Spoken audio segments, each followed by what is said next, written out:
আসসালামু আলাইকুম সুপ্রিয় নিবন্ধন পরীক্ষার্থী এবং নিবন্ধনধারী ভাই ও বোনেরা, আশা করি আপনারা ভালো আছেন। আপনারা জানেন যে নিবন্ধ পরীক্ষার মধ্যে অনেক আগে থেকেই বিভিন্ন জালিয়াতি লক্ষ্য করা যাচ্ছে। এই জালিয়াতি বর্তমান কিছু ধরা পড়তেছে।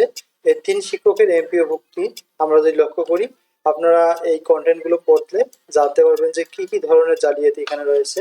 3জন শিক্ষক, এমনও শিক্ষক রয়েছেন যে একজন শিক্ষক হয়ে তিনি 2 প্রতিষ্ঠান থেকে আসলে বেতন তুলে খেয়েছিল।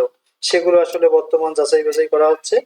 আর যারা নতুন যারা পরীক্ষা আহ, অর্থাৎ এনটিআরসি তে আসতে যাচ্ছেন, তারা আসলে কাউকে কোনো প্রকার লেনদেন করবেন না।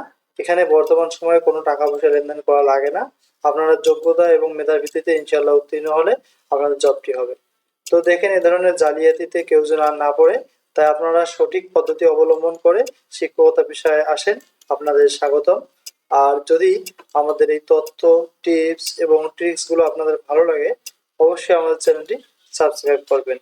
তো এই ধরনের সকল জাল সার্টিফিকেট এবং জাল শিক্ষক যারা রয়েছে, তারা ধরা পড়ুক আমরা চাই, এবং শূন্য পদ আরো ফাঁকা হোক, এবং নতুন নতুন শিক্ষক শিক্ষকতা পেশায় অ্যাড হোক। এটাই আমাদের আসলে একমাত্র চাওয়া। এবং সকল ক্ষেত্রে যেন দুর্নীতি মুক্ত এবং পরিবেশ গড়ে ওঠে। সবাই যেন বিনা সুদে, অর্থাৎ কোনো টাকা লেনদেন না করেই যেন এই পেশায় নিয়োজিত হতে পারে, সে ব্যবস্থায় করা হোক। তো সকলের জন্য শুভকামনা রইল। আপনারা জেনে বুঝে তারপরে এই পেশায় অবশ্যই অন্তর্ভুক্তি হবেন।